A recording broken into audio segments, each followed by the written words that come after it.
Prego, Avvocato Castrale. Grazie. Presidente, chiederei a Chiara di venire qui vicino a noi. Assolutamente. Chiara. È forse la prima volta che in un processo che tocca, anche se non direttamente, la figura del dottor Berlusconi, ci siano delle parti civili. Questa parte civile, questo avvocato che vi parla, porge la propria completa solidarietà ai signori magistrati per gli attacchi di cui sono stati oggetto. E signori giudici, il sottoscritto, mi spiace che non ci sia il dottor Forno, che ne potrebbe essere testimone, in quel di Torino, in materie analoga, ha combattuto dure battaglie avverso l'accusa pubblica. Non sono avvezzo ad assistere alle parti civili, ma mi si conceda, sono avvezzo al rispetto delle parti. E allora, sentire dare del patologico al rappresentante dell'accusa mi ha dato molto fastidio. L'istruttoria dibattimentale, regolata con somma maestria dal Presidente, ha dimostrato che tutt'altro che patologico fosse l'operato dei pubblici ministeri. Gli attacchi alla persona sono chiaro indice di assenza di altre motivazioni. Nel mio piccolo, unitamente alla collega e amica Patrizia Bugnano, abbiamo subito attacchi, per la verità, da altri difensori rispetto agli odierni, in relazione alla memoria e alla denuncia presentate da Chiara e Ambra. Attacchi assolutamente privi di qualsivoglia indizio, ma volti a screditare in primis gli avvocati e quindi la parte da loro rappresentata. Mi rifaccio, signori del Tribunale, a quanto detto dalla collega Bugnano, alla fase dell'udienza preliminare e a quella dell'esposizione delle prove davanti alle signorie vostre. Screditare gli avvocati e quindi le parti avrebbe permesso di risolvere in maniera più facile la questione della realtà o non realtà, in merito a quanto dalle due giovani donne, o forse in questo caso ritengo più appropriato giovani fanciulle, avevano riferito all'autorità procedente. Ebbene, missione fallita, perché l'intervento del sottoscritto e della collega è stato solo ed esclusivamente un intervento tecnico professionale. Mai e poi mai mi sono permesso di indirizzare un teste o di prestare la mia opera e professionalità per fini diversi da quelli di giustizia. Quanto raccontato da Chiara, mi si consenta di chiamarla per nome, ho delle figlie a cavallo della sua età, mi riesce spontaneo individuarla col nome rispetto al cognome. Inoltre non c'è possibilità di equivoco, non essendoci altra Chiara in questo procedimento se non l'Alba Chiara di Vasco Rossi. No, signori giudici, non sto uscendo dal seminato, non sono impazzito, ma il riferimento alla canzone di Vasco è pertinente, perché Chiara diventa rosso se qualcuno la guarda, perché con la faccia pulita cammina per strada e non mette mai niente che possa attirare l'attenzione. Eppure la freschezza dei suoi 18 anni appena compiuti, freschezza che non si può nascondere, ha attirato un signore di 80 anni. Eh sì, perché Chiara ha detto senza essere smentita che dopo essere stata ad un casting a Mediaset per il programma Meteorine, nella sera di quello stesso giorno è stata invitata a cena dal direttore Emilio Fede in un noto ristorante milanese. E lì cosa avviene? Avviene che questo signore, incurante dell'imbarazzo a cui sottopone la ragazza, la fa alzare, le prende con gli occhi le misure, le mette le mani sui fianchi, la fa girare su se stessa, per poi dirle che sì, un posticino come Meteorina si può fare. La brava collega che difende il direttore Emilio Fede ha portato alla vostra attenzione testimoni che hanno evidenziato come a loro la selezione fosse stata ben diversa. Ciò non inficia assolutamente la deposizione di Chiara per 3 ordini di motivi. Le testimoni della difesa due erano giovani donne già conosciute nell'ambito televisivo per avervi già lavorato. Si riferivano a provini fatti parecchi anni addietro. In realtà il direttore Emilio Fede non stava effettuando con Chiara e Ambra un provino per le Meteorine, ma per Villa Certosa ad Arcore. Tant'è che in una telefonata tra lo stesso e il signor Lele Mola, Fede affermava di aver trovato due belle ragazze. Il progressivo 2787 del 21 agosto del 2010, ore 17, 29 e 43. Queste sono molto belle. E dove?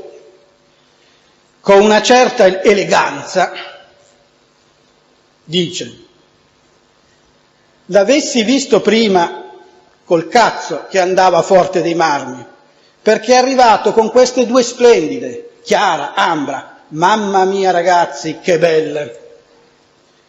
E ancora nel progressivo 2721, sempre del 21 agosto, alle ore 20:48, parla di queste ragazze che sono molto carine. Una, l'orientale, può portare l'orientale con lui, poi a cena.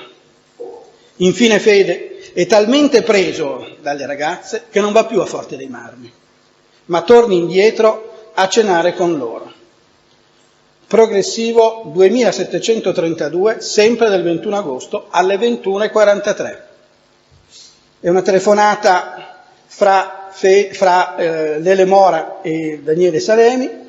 Lele Mora dice: sono in autostrada, Emilio sta tornando indietro, sta tornando a Milano, ma ha detto di dirti che vuol cenare con voi. E così mi sono catapultato, o per dirlo in termini calcistici, sono entrato a piedi uniti nel merito della vicenda. Orbene, le telefonate appena lette avvengono subito dopo il provino. Quello che impressiona è la velocità con cui il direttore Fede e il Mora reclutino le due ragazze per far passare in secondo piano tale Roberta, la Bonasia, che si stava impadronendo del tesoretto. Tesoretto, sappiamo chi è questo tesoretto, l'onorevole Berlusconi.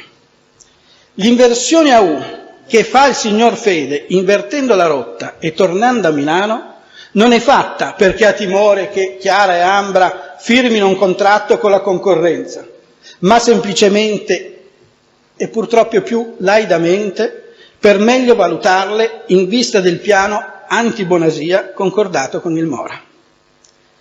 Che senso avrebbe altrimenti tornare indietro?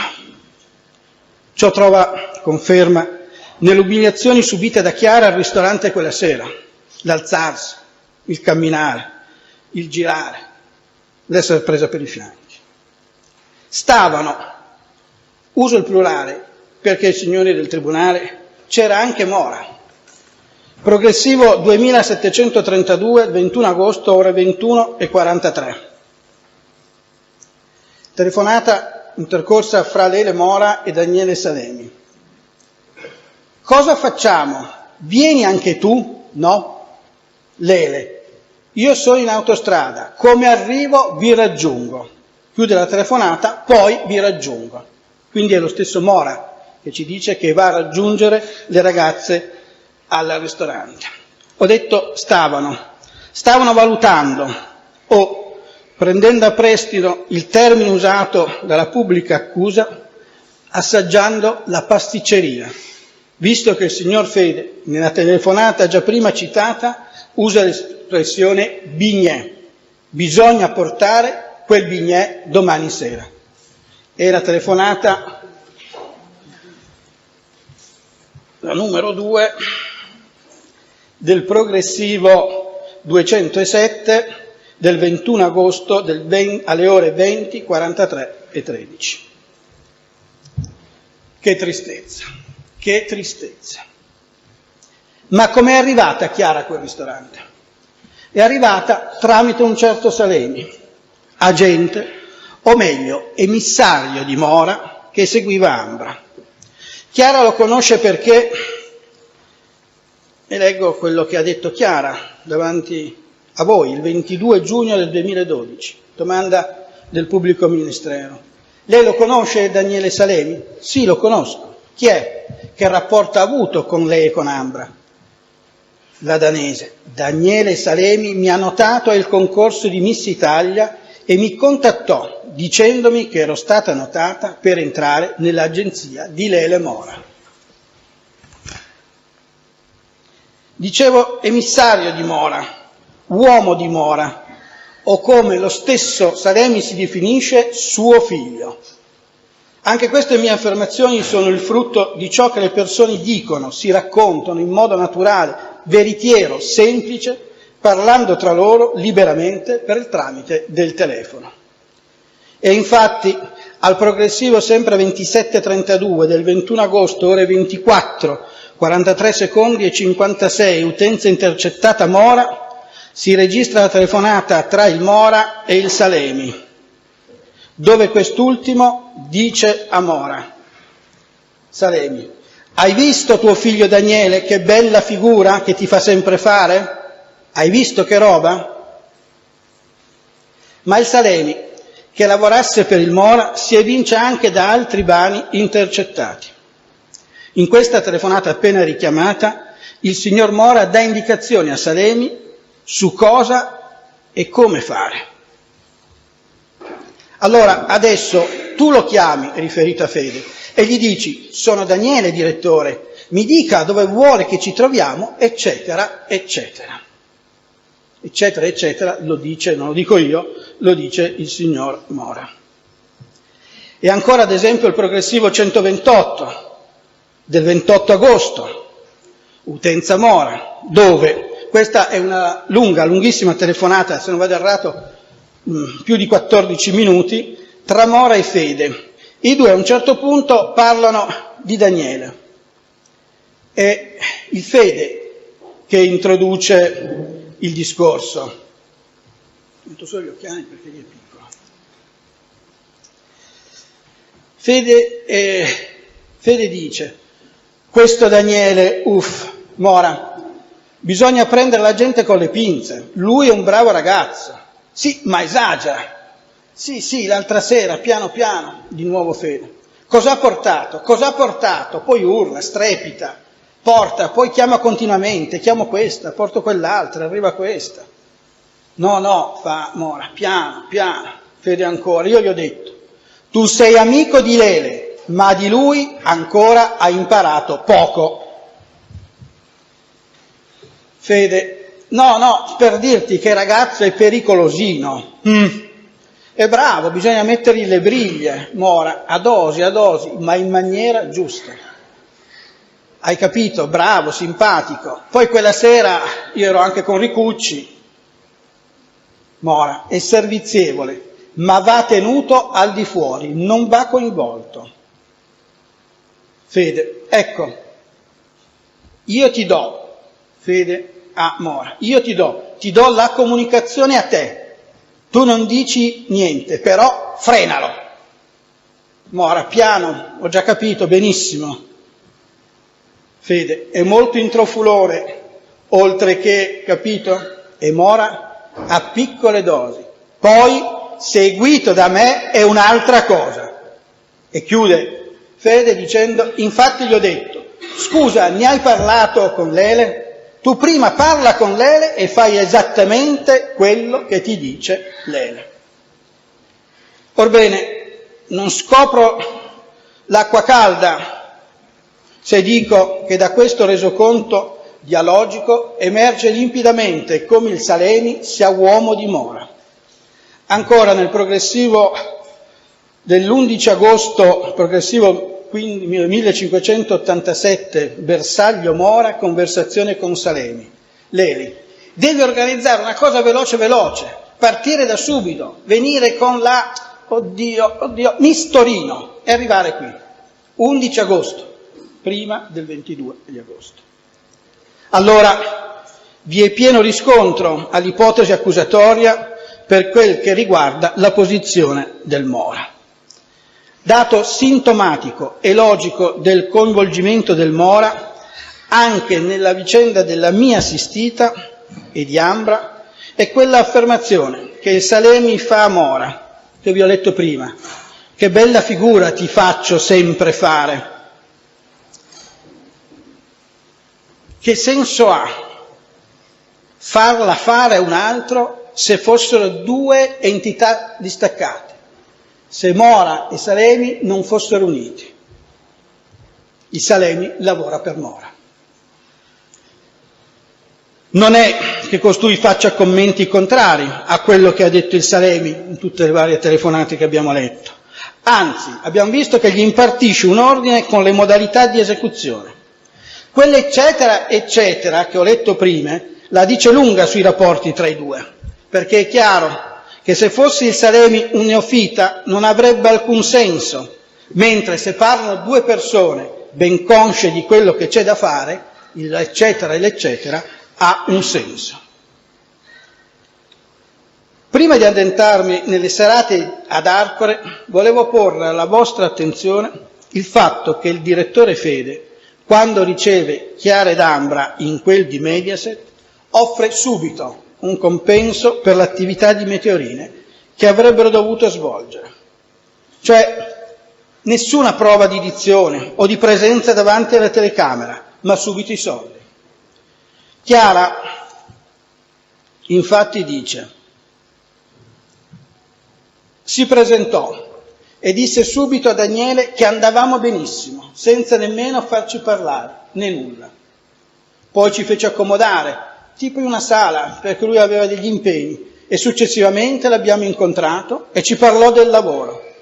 Così, e ci disse che comunque era un bel lavoro e che ci dava 5.000 euro, così, dottor San Germano, al mese, a settimana, al giorno, all'anno, a settimana.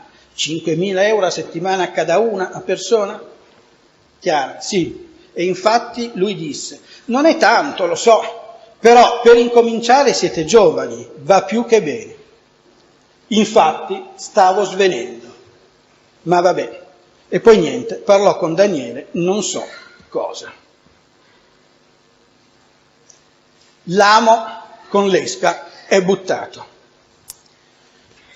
Signore del Tribunale, non voglio tediarvi su come Chiara e Ambra arrivino ad Arcore, e questo non per mio buonismo, ma perché è un dato assolutamente pacifico. La vittoria nel concorso, la telefonata, il Salemi, la mamma. La mamma di Chiara, l'avete vista? L'avete sentita? Quanta sofferenza in questa donna, quanta angoscia di essere stata lei la causa dello shock subito da Chiara, ma anche quanta dignità e forza nel sostenere la propria figlia. Dignità e forza che ha dimostrato anche la sorella di Chiara, Deborah. La sorella, con l'eterno fidanzato, non mi ricordo più, mi sembra avesse detto addirittura 14 anni di fidanzamento, è quella che non la lascia, che non lascia andare Chiara da sola con Salemi al casting delle Meteorie. Lei e il fidanzato l'accompagnano fino al cancello degli studi Mediaset. Vedono la gazzella dei carabinieri all'interno, si tranquillizzano e lasciano andare Chiara. Veniamo alla sera. Non la racconto, perché irriguardoso nei vostri confronti, essendovi la deposizione dibattimentale di Chiara, che la descrive ampiamente. Tocco, e mai termine fu più appropriato alla serata, alcuni aspetti. 1. Chiara e Ambra non avevano e non hanno avuto alcun contatto con le signore Tumino, Macdum e le altre altrettanto giovani donne che descrivono serate non proprio eleganti. Chiara non pare avere doti di preveggenza e neppure possedere una sfera di cristallo per leggere il passato, il presente e il futuro. A parte queste sciocche battute, questo incontrovertibile dato prova che Chiara Danese non abbia mentito. È da rilevare ancora sul punto che le deposizioni di tali donne sono omogenee, nel senso che tutte riferiscono di spogliarelli, di vestiti succintissimi, di comportamenti sessualizzati nei confronti del padrone di casa e di fede quando presente. Non vi è nei vari racconti solo una parte dei racconti delle altre, ma ogni racconto è interezza dei racconti delle altre. Vi è un'unica eccezione che è quella della statuetta di Priapo, ma esso troverà conferma sul secondo punto che adesso affronto. Il secondo punto è il cosiddetto blocco delle signorine, alle quali dal mese di gennaio 2011 l'imputato di altro procedimento, con grande umanità e grande senso sociale, ma con scarsissimo senso di giustizia e di correttezza, bonifica mensilmente una somma che varia dai 2.500 ai 3.000 euro, per non parlare dell'acquisto di una casa a una giovane giornalista così qualificatisi. Dicevo, tale blocco, che avrebbe dovuto essere granitico nel suo opporsi a questi racconti di Cenio Osè, in realtà non lo è stato. Mi verrebbe da dire, e lo dico, il diavolo fa le pentole ma non i coperchi. Quello che voglio sottolineare è che le deposizioni di queste giovani donne raffrontate fra di loro fanno perdere credibilità all'intero blocco. Signori del Tribunale, come credere a testi che delle stesse serate raccontano cose agli antipodi? Prendiamo, guarda caso, ad esempio la sera del 22 agosto. Ci sono testi che escludono il cosiddetto trenino, altre che invece lo ammettono, altre che dicono che nessuna statuetta si è vista quella sera, altre sì, c'era, ma nulla è stato mimato. E ancora più in generale, vi sono teste che escludono l'effettuazione di questi spogliarelli, altre che lo ammettono, il rimanere in biancheria intima. Allora, piacenti o dolenti, la realtà è una sola. Se di un accadimento vi sono versioni diverse, è matematico che qualcuna sia falsa, e ciò ci fa perdere valenza di prova al cosiddetto blocco delle seratine per bene. Terzo punto, la deposizione della signorina Karima, detta Ruby. E ringrazio il Presidente e il Collegio per aver ammesso ex 507 questa deposizione. Ha fornito altre conferme a quanto raccontato da Chiara. Poco importa che Ruby partecipi a serate ben antecedenti a quelle oggetto del presente procedimento penale, anzi, ancora più forte è il valore della sua testimonianza. Ebbene, la signora Karima ha dichiarato che l'allora consigliera regionale Nicole Minetti, nel salottino posto al piano interrato, dove se non vado errato vi era questo palo della lamp dance, una sera, non solo alzando la gonna, si è avvicinata al divano dove era seduto il padrone di casa, ma è giunta a togliersi il vestito e rimanere in biancheria intima al suo cospetto. Possibile che ciò successivamente non sia più accaduto? Visto anche l'uso di un vestito ricordato successivamente, quello da suora. Possibile, dicevo, che ciò non sia più accaduto? La risposta è no, non è possibile, ed è anche la risposta che ha dato Chiara nella sua deposizione. Infine una conferma. Che ci fossero cene in cui non ci si comportasse come se si avessero ospiti le frequentatrici della scuola tedesca di Torino viene offerta dal teste Brumana, maggiordomo bergamasco, Zura o Suta non si sa, della Villa Certosa. Costui infatti con estrema naturalezza descrive le cene come una festa, dove potevano partire dei trenini, dove una ragazza si muove appena appena, non è che le grazie siano nascoste. E a successiva domanda,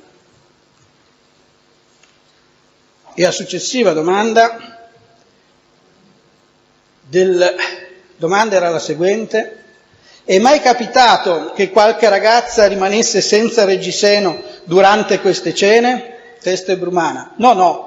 E chi lo porta ormai il reggiseno? Orbene, signori giudici, non devo, come già detto, ripercorrere tutta la deposizione di Chiara, E quindi non vi racconto delle avance subite, della camomilla assunta, del mangiare ognuno nel proprio piatto, degli inviti ricevuti a denudarsi, delle promesse saltate per essersi rifiutata di entrare nel giro del bunga bunga. Ma spero di avervi fornito piccoli spunti per dire che la Chiara Andrea Danese è testa credibile. Voglio ancora affrontare in 2 parole il falso problema degli SMS, intercorsi quella sera fra l'utenza di Fede e quella di Chiara. Una domanda pongo: chi aveva maggiore interesse quella sera per coniare gli SMS intercettati? Chi aveva ancora la lucidità per originarli? Chiara o il Salemi?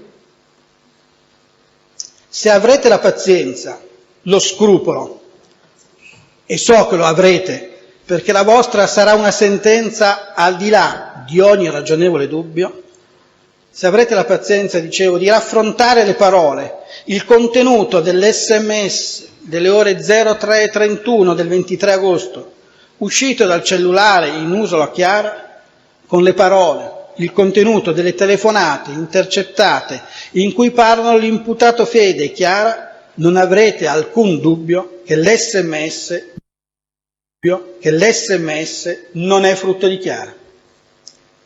La risposta invece genuina di Fede è una conferma del distacco che quella sera Chiara ha voluto mettere tra lei e il direttore. Pensavo di esserti stato noioso. Io non vi dico, come detto dal signor pubblico ministero, che se anche fosse stata Chiara ad inviarli, nulla cambierebbe sotto l'aspetto probatorio. Io vi dico con forza che Chiara non li ha inviati. Prima di chiudere la parte relativa al merito, vi sottopongo ancora 2 passaggi di una telefonata che ben inquadrano la figura dell'imputato Fede nel suo ruolo di procacciatore di giovani donne e di soggetto interessato a gestire il flusso e la presenza delle stesse in Arcore. La telefonata è relativa al progressivo 274 del 22 agosto alle ore 22:12, utenza Fede, dove lo stesso, parlando con Ambra, dove apprende che Ambra ha vinto il titolo di Miss Piemonte, e subito si fa passare Salemi e dice a Salemi: bisogna portarla stasera, farà schiattare tutte. E successivamente, facendosi ripassare il Salemi, dice: se poi, tra l'altro, tu arriva, quando ti pare, ma arriva, così gliela mettiamo nel culo a tutti. Noblesse oblige. È giunto ora il momento di fornire, per quanto possa esservi utile, un piccolo contributo sull'aspetto del diritto. Innanzitutto perché concluderò chiedendovi la punizione anche della signora Minetti, che a una lettura da gossip degli atti pare non aver avuto alcun ruolo nei confronti di Chiara e Ambra, ma che con gli occhiali della legge che tutti noi dobbiamo portare viene a dare un proprio contributo concorsuale nell'accadimento. È opportuno ricordare la testimonianza di Chiara, e anche quella di Ambra che è simile, su ciò che fece la signora Minetti il 22 notte. Deposizione Chiara Danese, 22 giugno, pagina 140. Dopodiché le ragazze facevano questa specie di spettacolo, ballavano, facevano specie delle gare, col sedere, così, e cercavano di coinvolgerci, anche a me e Ambra. Lo spettacolo finale è stato quello della signorina Minetti.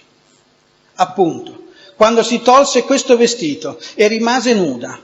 E poi c'era anche Emilio Fede e Silvio Berlusconi che ballavano così, che cercavano anche loro di farci ballare, di farci, come posso dire, di coinvolgerci. Pubblico ministero, di coinvolgervi? Sì. Ancora? Pubblico ministero. Allora la signora Minetti rimase nuda ed ebbe anche lei un'interazione con contatto con l'onorevole Berlusconi, anche lei, Danese, sì. Cioè si faceva toccare o lo toccava, Danese, sì, ma lui le baciò anche il seno. La signora Minetti, questo è quanto fatto quella sera dalla Minetti. La signora Minetti è imputata anche attraverso il meccanismo giuridico dell'articolo 110 del Codice Penale. A tale proposito vi è un arresto giurisprudenziale dei giudici di Piazza Cavour, in particolare della sezione sesta, recentissimo, in data 22 maggio 2012, numero 36.818, che recita: ai fini della configurabilità del concorso di persone nel reato, il contributo concorsuale assume rilevanza non solo quando abbia efficacia causale, ponendosi come condizione dell'evento lesivo, ma anche quando assuma la forma di un contributo agevolatore, e cioè quando il reato, senza la condotta di agevolazione, sarebbe ugualmente commesso, ma con maggiori incertezze di riuscita o difficoltà. Ne deriva che, a tal fine, è sufficiente che la condotta di partecipazione si manifesti un comportamento esteriore, idoneo ad arrecare un contributo apprezzabile alla commissione del reato, mediante il rafforzamento del proposito criminoso o l'agevolazione dell'opera degli altri concorrenti, e che il partecipe, per effetto della sua condotta, idonea a facilitarne l'esecuzione, abbia aumentato la possibilità della produzione del reato, poiché in forza del rapporto associativo diventano sue anche le condotte degli altri concorrenti. Mi pare che tale massima vesta la Minetti, che avevamo lasciato nuda. La Minetti ha fornito un proprio supporto personalizzato all'azione diretta dei due, proprio grazie alla sua figura di donna, disposta ad agevolare lei stessa la condotta favoreggiatrice di altri. Ella ha rassicurato, con la sua stessa figura femminile di compartecipe, le giovani ragazze sull'assenza di disvalore nel mercimonio del proprio corpo, proprio in quanto donna, che è disposta lei stessa, in questo senso, ad agevolare e favorire la condotta induttiva degli altri. Nel momento in cui ha posto in essere il mercimonio del suo corpo, dinanzi a Chiara e Ambra, da un lato ha rafforzato nelle stesse lo stato di soggezione rispetto ad una condizione esterna che in quel frangente le ragazze avrebbero anche potuto non saper fronteggiare. Dall'altro ha creato le condizioni per uno spirito di emulazione svilente sotto ogni profilo la loro immagine femminile.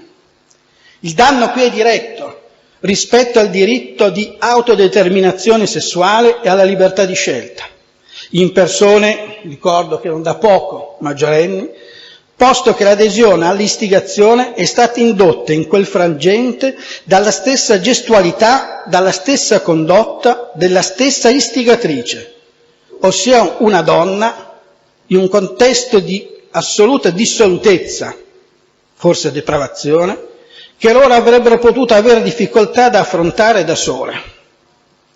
La perdita del pudore dinanzi ai loro occhi da parte di una donna adulto avrebbe potuto facilmente indurre alla lesione della loro integrità fisica e morale mediante la vendita del proprio corpo, così come effettivamente fatta dall'imputata in quel contesto. E allora il ruolo giocato dall'imputata Minetti è un ruolo di assoluto concorso nel reato. Infine ricordo le pressioni subite quella sera da Chiara e Ambra, gli inviti di fede ad adeguarsi a quanto stavano ponendo in essere le altre giovani donne, alla frase finale: volete uscire? Allora scordatevi, Miss Italia e le meteorine. La giurisprudenza in materia di induzione chiarisce che essa consiste, Cassazione del 1998, nell'attività diretta a vincere la resistenza di ordine morale che trattengono il soggetto passivo dal prostituirsi, e cioè dal vendere il proprio corpo. Dal 98 passiamo al 2004. L'induzione alla prostituzione si concretizza in un'attività di convincimento e persuasione finalizzata a superare le resistenze di ordine morale o di altro tipo che trattengano la donna dall'attività di prostituzione. Per cui, signori giudici, e con estrema serenità, e chiedo la condanna di Emilio Fede, Lele Mora e Nicola Minetti. Ancora un po' di tempo per specificare il danno subito da Chiara. Chiara, all'epoca dei fatti, era una ragazzina serena, felice, contenta di quello che stava facendo.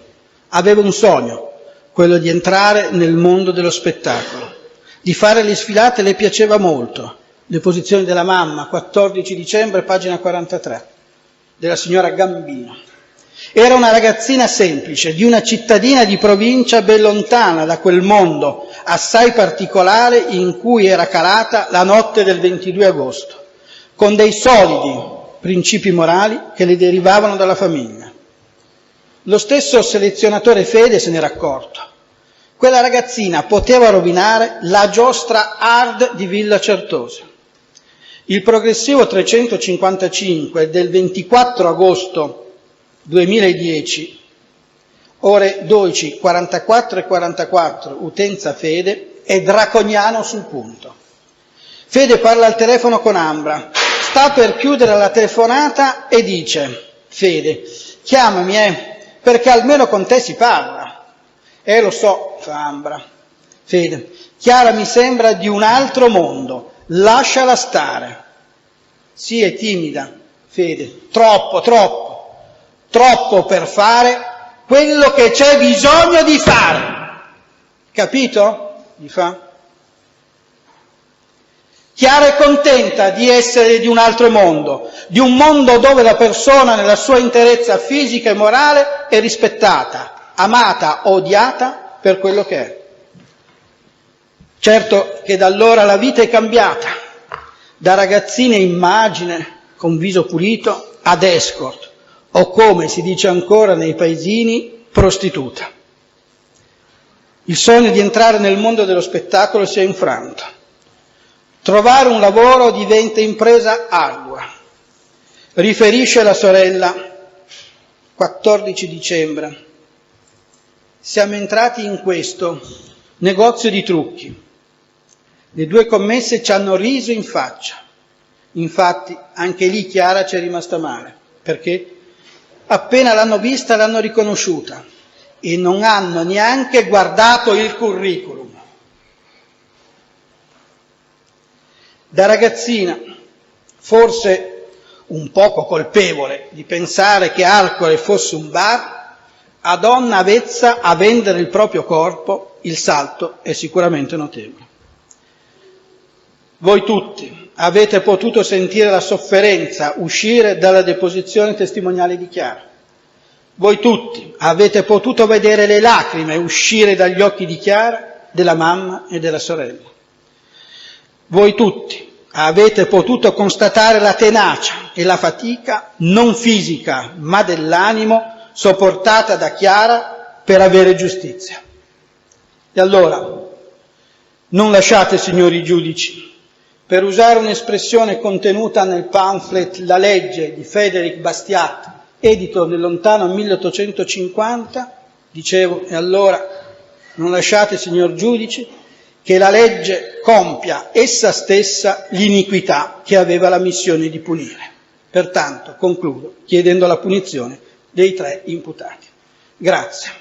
Deposito le conclusioni e la nota spese. Le conclusioni scritte non ve li leggo, sono le stesse della signorina Ambra, della collega Bugnano, lo stesso importo di provvisionale e anche la nota spese.